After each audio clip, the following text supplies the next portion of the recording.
I stared at my phone screen until the words blurred. Don't expect me to take care of you in old age, Mom. I have my own life and family now. My son. My David. The boy I raised. The man I sacrificed everything for. My hands trembled as I set the phone down on my kitchen table, the same table where I'd fed him breakfast before school for 18 years. Where I'd helped him with homework. Where I'd celebrated every birthday, every achievement, every milestone. Margaret, you okay? My neighbor asked through the window. I couldn't answer. Because in that moment, I realized something that would change everything. My entire life, I'd been preparing to leave my son an inheritance. But I'd never prepared for the day he'd tell me I was on my own. The lawyers would be shocked by what I did next. And that's where my story truly began. Before I share this chapter of my life. If you've ever felt invisible to the people you loved most, if you've ever given everything and received nothing in return, if you've ever had to choose between being used and being free, then this channel is for you. Subscribe to Jossy Revenge, where every story has a heartbeat. Now, let me take you back to where it all began. Robert and I built our life brick by brick in Portland, Oregon. He was a contractor. I was a schoolteacher. We weren't rich, but we were careful. We saved. We invested. We denied ourselves vacations and new cars so David could have everything: good schools, college tuition, a wedding we couldn't really afford. When Robert died 3 years ago, he left me comfortable. The house was paid off. There was life insurance. Retirement accounts. Investments we'd nurtured for 40 years. I was 71 and alone, but at least I was secure. David seemed like the perfect son at first. He visited every Sunday with Jessica and the grandkids, Emma and little Bobby. He mowed my lawn. He fixed my leaky faucet. He'd hug me and say, "Don't worry, Mom. I'll always take care of you." I believed him. Then came the request. "Mom, I need to ask you something." David sat across from me at this very kitchen table, his face serious. "Jessica's mom, she's got medical bills. Cancer treatment. We're looking at $15,000 out of pocket." My heart broke for them. "Of course, sweetheart. Family helps family." I wrote the check that same day. 3 weeks later, I ran into Jessica's mother at the grocery store. She looked healthy. Vibrant. She was talking about her upcoming cruise to Alaska. "I'm so glad you're feeling better," I said carefully. David mentioned the cancer treatments were difficult. She looked confused. "Cancer? Margaret, I haven't been sick. Just my usual arthritis, nothing serious." The grocery bags felt heavy in my hands. Heavier than they should have been. I didn't confront David immediately. Instead, I started paying attention. I noticed how Jessica's eyes would linger on my jewelry. How David would casually ask about my investment accounts. "Just want to make sure you're being smart with your money, Mom. At your age, you need to be careful." At my age.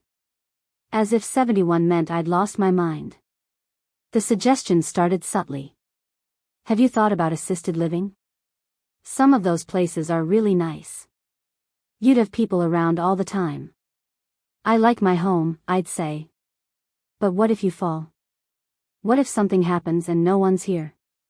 What they meant was, what if something happens to you and we're not in position to take over your assets quickly enough?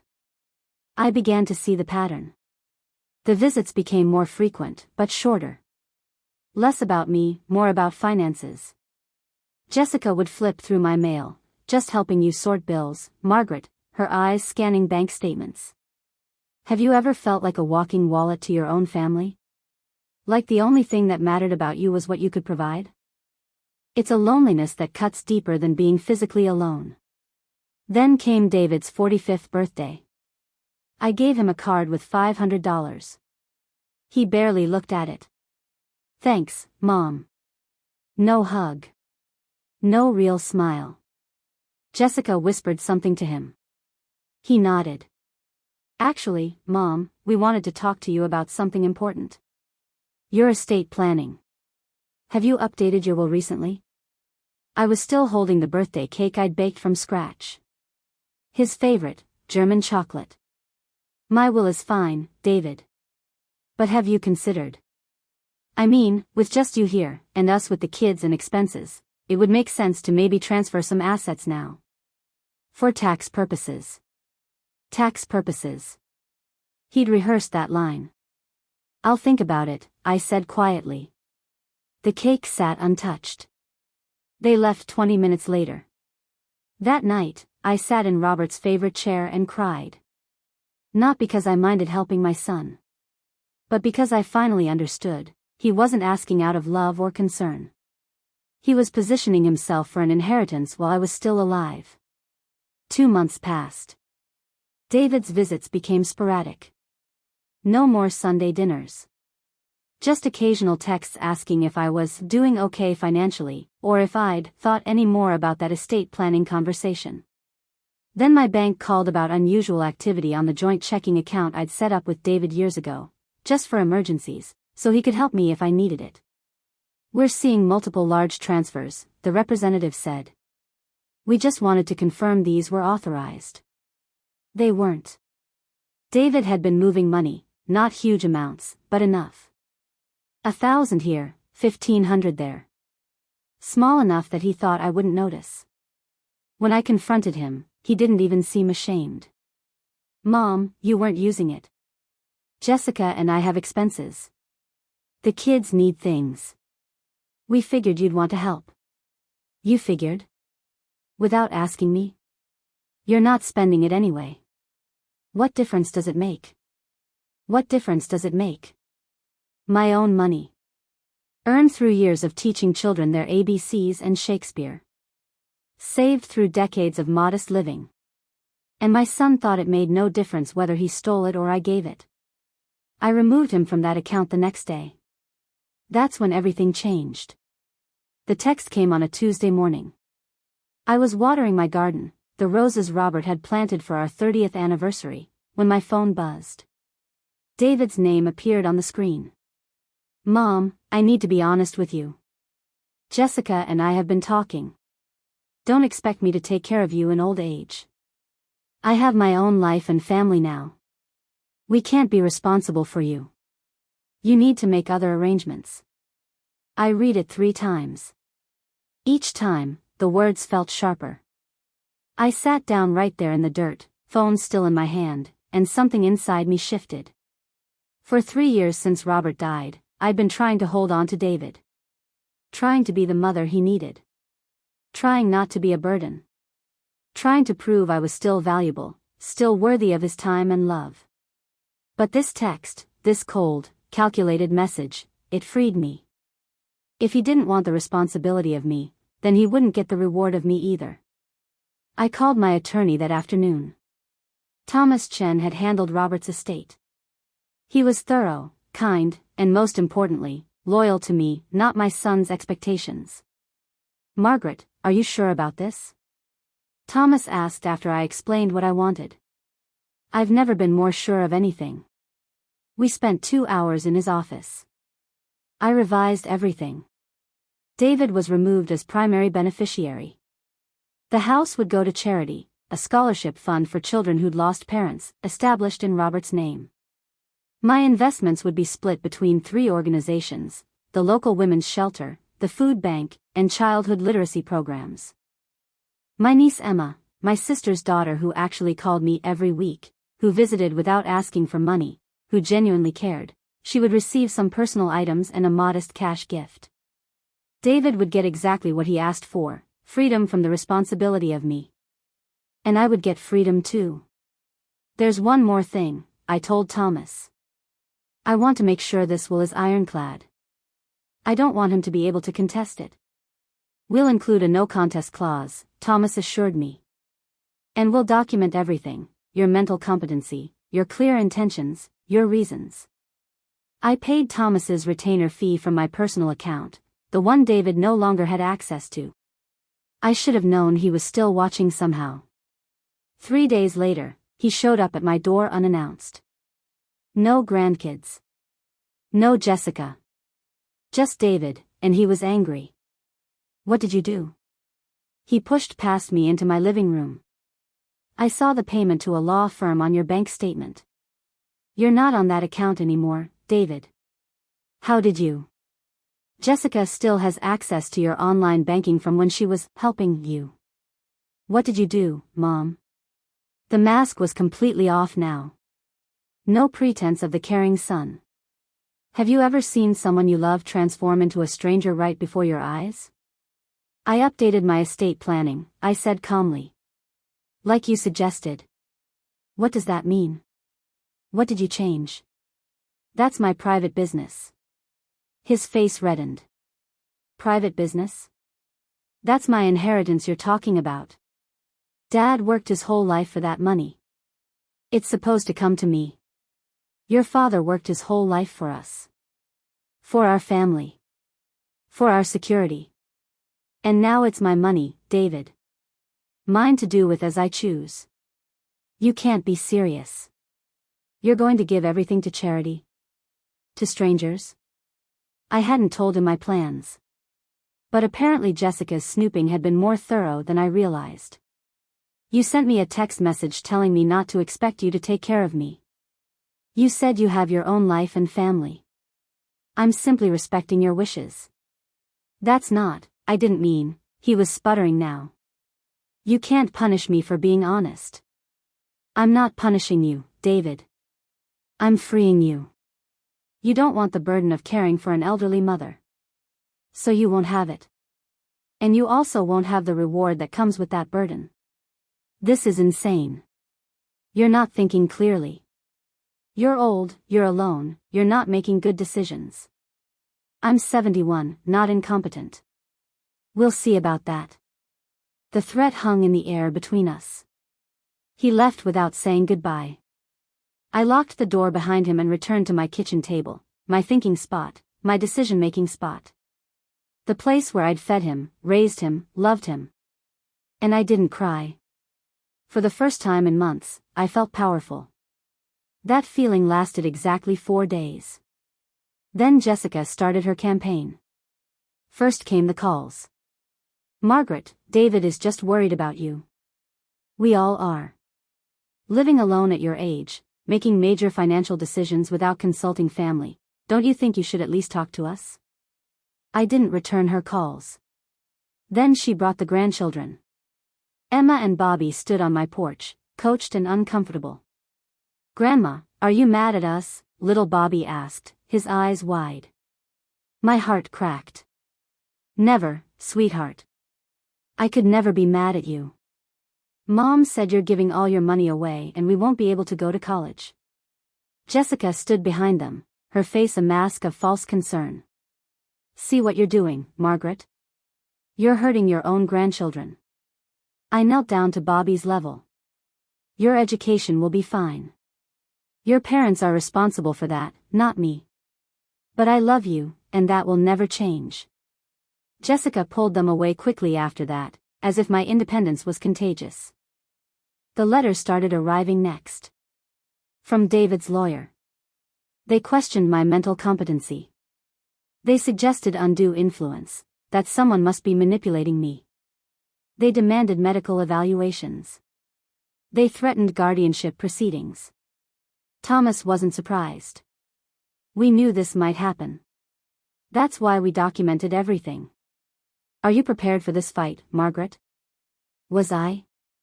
Fighting your own child in court. Having your son try to have you declared incompetent so he could control your money. It was every parent's nightmare. But something Robert once told me came back clearly. Margaret, being a good parent doesn't mean letting your kids walk all over you. Sometimes love means boundaries. I'm ready, I told Thomas. Whatever it takes. The petition for incompetency was filed 2 weeks later. My son was taking me to court. And the real battle was just beginning. The psychiatrist's office smelled like lavender and leather. Dr. Sarah Morrison sat across from me with kind eyes and a clipboard. Margaret, I know this feels invasive. But we need to establish your mental competency for the court. David's lawyers had demanded this evaluation. They'd painted me as a confused old woman, easily manipulated, incapable of managing my own affairs. Ask me anything, I said. For 2 hours, she tested my memory, my reasoning, my understanding of finances. She asked about my medications, just blood pressure pills and vitamins. She asked about my daily life, my activities, my social connections. You volunteer at the library? She asked. Every Tuesday and Thursday. I read to children. And you manage your own household, your own bills? I've been doing it for 3 years since Robert died. Before that, we did it together for 40 years. When the evaluation ended, Dr. Morrison smiled. Margaret, you're sharper than most 50-year-olds I know. I'll make sure the court knows that. The hearing was set for November 15th. Thomas prepared me like a lawyer preparing for trial. They'll try to paint you as vindictive, as emotionally unstable. Stay calm. Answer only what's asked. Let the facts speak. The courtroom was smaller than I expected. David sat with Jessica and his lawyer, not looking at me. My own son, refusing to meet my eyes. The judge, a woman in her 60s named Judge Patricia Reynolds, reviewed the documents carefully. David's lawyer went first. He painted me as isolated, irrational, making drastic decisions out of spite. Mrs. Harrison is elderly, grieving, and vulnerable to poor judgment. Then Thomas stood. He presented Dr. Morrison's evaluation. My clean bill of health. Bank statements showing I'd been managing my finances perfectly for years. Letters from my volunteer coordinator, my neighbors, my niece Emma, all attesting to my sharp mind and generous spirit. Your Honor, Thomas said clearly, Margaret Harrison is not incompetent. She's independent. There's a difference. Judge Reynolds looked directly at David. Mr. Harrison, did your mother ever struggle to recognize you or family members? No, but...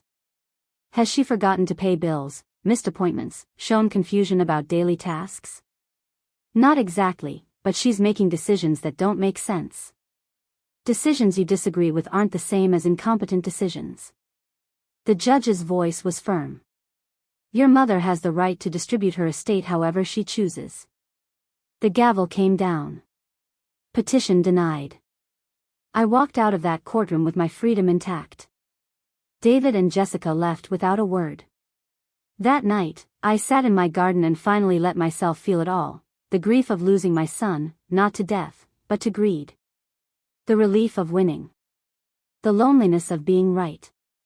But also something else. Peace. I'd chosen myself. And I'd survive. Moral of the story. The victory felt hollow at first. I'd won in court, but I'd lost my son.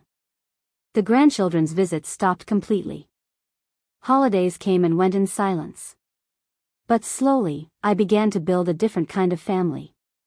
Emma, my niece, became a regular presence, not because of money, but because she genuinely cared. My volunteer work at the library expanded. I started a grief support group at church. I traveled to places Robert and I had always dreamed of seeing. 6 months after the court hearing, I learned the truth. David and Jessica were drowning in debt, credit cards, a mortgage they couldn't afford, car payments on vehicles they didn't need. They'd been counting on my inheritance to save them. I sent one final letter, I know about your struggles. I'm sorry you're hurting. But I won't be your rescue plan. I hope someday you'll visit because you love me, not because you need me. Until then, I'm living my life, the one I choose. I allowed supervised visits with the grandchildren. Not to punish them, but to protect myself. Here's what I learned, love without respect isn't love at all. And sometimes the greatest act of love is setting boundaries, even when it breaks your heart. Your worth isn't measured by what you can give others. It's measured by how you honor yourself. If my story touched you, hit that subscribe button for more emotional tales from Jossy Revenge. And even if it didn't? Come on, subscribe anyway, I'll win you over next time. Drop a comment, like the video, and let's keep the stories alive. Thanks for watching.